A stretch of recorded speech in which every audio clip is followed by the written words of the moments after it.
Orang yang kafir dan mati dalam keadaan kafir, mereka itu mendapat rahmat Allah, para malaikat, dan manusia seluruhnya.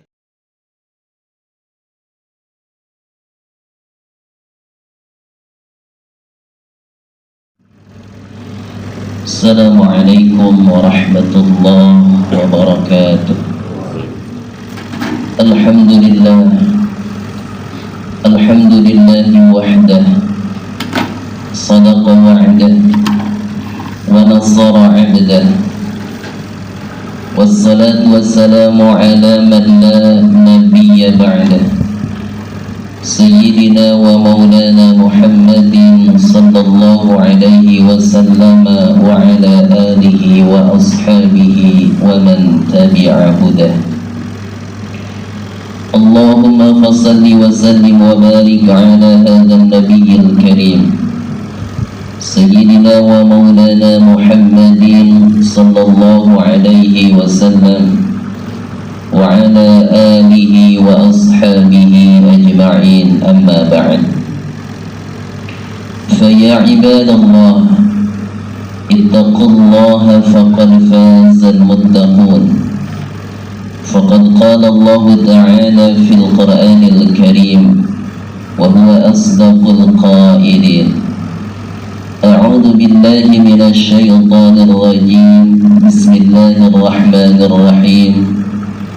Ya ayyuhalladzina amanu taqullaha haqqa tuqatih wa la tamutunna illa wa antum muslimun. وقال الله تعالى أيضا في آية أخرى أعوذ بالله من الشيطان الرجيم بسم الله الرحمن الرحيم وقل اعملوا فسيرى الله عملكم ورسوله والمؤمنون وستردون إلى عالم الغيب والشهادة فينبئكم بما كنتم تعملون. Sadaqallahul azim wa sadaqa rasuluhu wa habibuhul karim wa nahnu ala dhalika minasy syahidin wasyakirin walhamdulillahi rabbil alamin. Hadirin ma'asyiral muslimin, jamaah salat Jumat yang dicintai dan dimuliakan Allah Subhanahu wa ta'ala. Ada dua hal yang tidak boleh lepas dari diri kita. Yang pertama adalah berdoa kepada Allah Subhanahu wa ta'ala. Di dalam agama kita, doa memiliki makanah azimah, tempat yang istimewa, wa manzilah rafi'ah, kedudukan yang tinggi. Kenapa demikian? Lima fihi minat tawadhu wa idharil faqri wal hajah ilaih. Karena ketika seseorang berdoa kepada Allah, dia akan merendahkan dirinya serendah-rendahnya di hadapan Allah. Dia akan memperlihatkan kebutuhannya di hadapan Allah. Dia akan memperlihatkan kelemahannya di hadapan Allah Subhanahu wa ta'ala. Ketika dia merendahkan diri di hadapan Allah, maka niscaya Allah akan tinggikan derajatnya. Ketika ia mengakui kelemahan dirinya, maka Allah akan memberikan kekuatan pada dirinya. Ketika dia mengakui kebutuhannya, kefakirannya di hadapan Allah, Allah akan menjadikan kaya dalam hatinya. Maka doa adalah bagian daripada ketawaduan seorang hamba kepada Allah Subhanahu wa ta'ala. Hal ini sesuai dengan firman Allah, ud'u rabbakum tadarru'an wa khufyah. Berdoalah kalian kepada Rabb kalian, yaitu Allah Subhanahu wa ta'ala, dengan penuh tadarru', dengan kerendahan hati. Apa yang menjadi dalil atau tanda bahwa doa memiliki tempat yang istimewa dan kedudukan yang tinggi di dalam agama kita? Yang pertama adalah Al-Quranul Karim yang jumlahnya 30 juz, 114 surat ternyata diawali dan diakhiri dengan doa. Surat yang pertama di dalam Al-Quran yaitu surah Al-Fatihah. Di dalam surah Al-Fatihah ada satu ayat yang berisikan doa kepada Allah Subhanahu wa ta'ala, bahkan doanya doa yang sangat istimewa, yaitu memohon hidayah kepada Allah. Dalam ayat ihdinas siratal mustaqim, ya Allah tunjukkan kepada kami jalan yang lurus, yaitu dinul Islam, agama Islam. Kemudian Al-Quran juga diakhiri dengan sebuah doa. Surat yang terakhir di dalam Al-Quranul Karim yaitu surah An-Nas. Di dalam surah An-Nas kita berdoa kepada Allah Subhanahu wa ta'ala, qul a'udzu birabbin nas, malikin nas, ilahin nas, min syarril waswasil khannas, alladzi yuwaswisu fi sudurin nas minal jinnati wan nas. Kita memohon kepada Allah, kita meminta perlindungan kepada Allah Subhanahu wa ta'ala dari was-wasnya syaitan yang selalu mengganggu kita dan menjerumuskan kita ke jalan yang jauh daripada keridhaannya Allah Subhanahu wa ta'ala.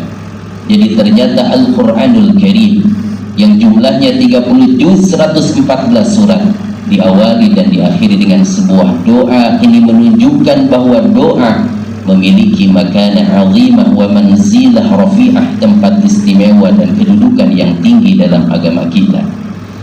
Kemudian yang kedua, tanda bahwa doa itu memiliki keistimewaan, ternyata doa adalah salah satu ibadah yang sangat dicintai dan disukai oleh para nabi, para rasul dan orang-orang saleh. Di dalam Al-Quranul Karim Allah Subhanahu wa ta'ala menggambarkan, innahum kanu yusari'una fil khairat wa yad'unana raghaban wa rahaba. Sesungguhnya mereka, para nabi, para rasul, orang-orang saleh, yusari'una fil khairat, mereka selalu bersegera dalam melakukan amal-amal baik, amal-amal saleh, amal-amal ibadah. Wa yad'unana raghaban wa rahaba, dan mereka selalu berdoa kepada Allah Subhanahu wa ta'ala dalam kondisi apapun, dalam situasi apapun, baik ketika senang ataupun ketika susah, selalu memohon dan berdoa kepada Allah Subhanahu wa ta'ala. Maka di dalam Al-Quran banyak sekali doa-doa para nabi, para rasul yang diabadikan oleh Allah. Di antaranya dalam Al-Quran ada doa Nabiullah Musa alaihissalam, Rabbi shrah li sadri wa yassir li amri wahlul 'uqdatam min lisani yafqahu qawli. Ada juga doa Nabiullah Ibrahim alaihissalam, Rabbi ja'alni muqimas shalah wa min dhurriyyati rabbana wa taqabbal du'a. Juga terdapat doa dari Nabiullah Muhammad sallallahu alaihi wasallam, Rabbana atina fid dunya hasanah wa fil akhirati hasanah wa qina adzabannar. Dan masih banyak doa-doa para nabi, para rasul yang Allah abadikan di dalam Al-Quranul Karim. Ini menunjukkan bahwa doa adalah salah satu ibadah yang sangat dicintai oleh para nabi, para rasul dan orang-orang saleh. Hadirin jamaah yang dicintai dan dimuliakan Allah Subhanahu wa ta'ala. Kemudian yang kedua adalah mendoakan orang lain. Mendoakan orang lain ini sebagai bukti kejujuran imannya seseorang. Maka kata ulama, ad-du'a'u bi dhahril ghaib yadullu dilalatan wadihatan ala sidqil iman. Bahwa doa kita kepada saudara kita tanpa sepengetahuannya ini menunjukkan kejujuran imannya seseorang. Dan Rasulullah sallallahu alaihi wasallam bersabda, la yuhibbu ahadukum hatta yuhibba li akhihi ma yuhibbu li nafsihi. Tidak ada sempurna iman seseorang di antara kalian sehingga ia mencintai saudaranya seperti mencintai dirinya. Dan salah satu bukti bahwa mencintai saudara kita adalah dengan mendoakannya. Hadirin jamaah yang dicintai dan dimuliakan Allah Subhanahu wa taala, juga ketika kita mendoakan saudara kita tanpa sepengetahuannya, yang disebut dengan ad-du'a'u bi dhahril ghaib, maka dijamin doa tersebut akan diijabah oleh Allah Subhanahu wa taala dan diaminkan oleh malaikatnya Allah Subhanahu wa taala. Maka Rasulullah sallallahu alaihi wasallam bersabda, "Ma min 'abdin muslimin yad'u li akhihi bi dhahril ghaib illa qala al-malak wa laka bimithlih." Tidak ada seorang muslim yang mendoakan kebaikan bagi saudaranya sesama muslim tanpa pengetahuannya, melainkan malaikat akan berkata, dan bagimu kebaikan yang sama. Jadi ketika kita berdoa kepada Allah untuk saudara kita, untuk teman kita, untuk sahabat kita, untuk teman kita di kantor, tetangga kita, ataupun guru kita dan saudara-saudara kita yang lainnya, maka doa tersebut dijamin oleh Allah akan diijabah, dan doa tersebut diaminkan oleh malaikatnya Allah Subhanahu wa taala, dan kita pun akan mendapatkan doa sama seperti yang kita doakan untuk saudara kita. Hadirin jamaah yang dicintai dan dimuliakan Allah Subhanahu wa taala, mudah-mudahan kita tergolong hamba-hamba Allah Subhanahu wa taala yang selalu mengistiqomahkan dua hal ini. Yang pertama adalah senantiasa selalu berdoa kepada Allah Subhanahu wa taala sebagai bentuk ketawaduan kita kepadanya, dan yang kedua adalah selalu mendoakan saudara-saudara kita. Barakallahu li wa lakum fil Qur'anil Karim wa nafa'ani wa iyyakum bima fihi minal ayati wa dzikril hakim wa taqabbalallahu minni wa minkum tilawatahu innahu huwal ghafurur rahim.